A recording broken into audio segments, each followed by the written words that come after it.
When it comes to dosage calculations, there's also some very critical formulas that you have to know. Okay, you have to know, and the one that I've been going over example after example is this idea of my desired dose divided by what I have on hand times the quantity is going to give me the dose that has to be given. We've done one after another very similar to that breakdown, but you have to memorize this part of the equation. Obviously, the quantity would be like if you're doing a volume to be able to get that dose that you're going to give.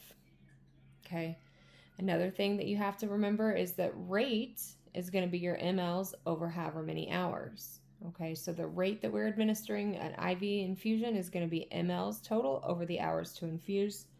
You're going to divide the total that you're administering over the number of hours it's supposed to be, and that'll give you your rate. Okay, if you're trying to find the number of hours, you're going to take the volume divided by that rate that we already have discovered. Another big one is going to be your IV drip factor. So to do a drip rate, you have to have your volume divided by the time times whatever the drop factor is. And typically most of the math questions are going to indicate what exactly the drop factor is of the tubing that you have.